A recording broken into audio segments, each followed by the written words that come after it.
से छोड़ता नहीं। कुरान सूरा नूर में कहता है, अल्लाह अपनी रोशनी की तरफ जिसे चाहता है रहनुमाई करता है, और जिसके लिए अल्लाह ने रोशनी ना बनाई हो उसके लिए कोई रोशनी नहीं। आप जिंदगी में जो कुछ करते हैं वो आपकी कब्र में रोशनी या अंधेरा बनता है। हर चुनाव मायने रखता है, हर नमाज गिनती में आती है, हर झूठ अंधेरे में एक बूंद डाल देता है।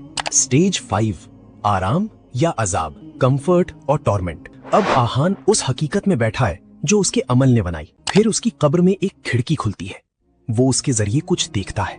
अगर आहान ने अच्छी जिंदगी गुजारी तो वो उस खिड़की के जरिए जन्नत देखता है, बाग, नहरें, खूबसूरती जिसकी कोई सिफत नहीं की जा सकती। वो उसकी खुशबू सूंघता है, गुलाब और कस्तूरी और एक मिठास जैसी कभी नहीं जानी। हर सांस उसे खुशी से भर देती है। ये उसका झलकी है, उसका वादा। उसके दिल में सुकून छा जाता है। लेकिन अगर वो नाकाम रहा तो एक अलग खिड़की खुलती है, जहन्नम की आग। वो आग के शोले देखता है, उसके चेहरे पर गर्मी महसूस होती है। वो जलते हुए गोश्त और गंधक की बदबू सूंघता है। दहशत उसे अपनी गिरफ्त में ले लेती है। ये उसकी झलकी है, उसकी चेतावनी।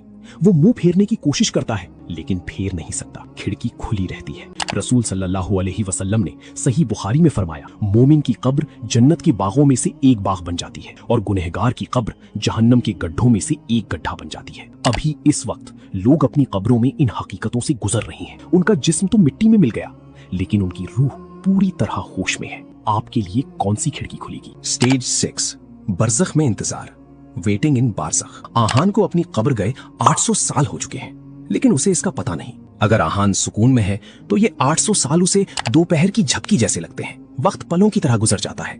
वो आराम से है, जन्नत के ख्वाब देख रहा है, उसकी खुशबू सूंघ रहा है और कयामत के दिन का सब्र से इंतजार कर रहा है। कोई तकलीफ नहीं, बस सुकून भरा आराम। लेकिन अगर आहान अजाब में है तो हर एक लम्हा उसे बेहद लंबा लगता है।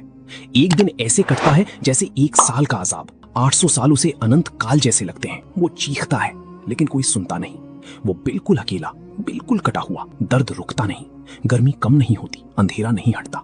रसूल सल्लल्लाहु अलैहि वसल्लम ने चेतावनी दी, कब्र या तो जन्नत का बाग है या जहन्नम का गड्ढा। जरा सोचिए, कुछ रूहें हजारों साल से इंतजार कर रही हैं और वो अभी भी वही हैं, अब भी उसी हालत में जो उनके अमल ने बनाई। आप अब भी तैयारी कर सकते हैं लेकिन जब आप वहां पहुंच जाएंगे तो कुछ बदलने की कोशिश करने की भी सुधि नहीं रहेगी। स्टेज 7, दोबारा उठना, द रेजरेक्शन। और फिर अचानक सब कुछ बदल जाता है। एक आवाज आसमान को फाड़ देती है। इसराफील अलैहिस्सलाम वो बिगुल फूंकते हैं, आसमान कांप उठता है, पहाड़ रेजा रेजा हो जाते हैं। आहान ये आवाज अपनी कब्र के अंदर भी सुनता है। अगर आहान सुकून में था तो वो चैन से उठता है।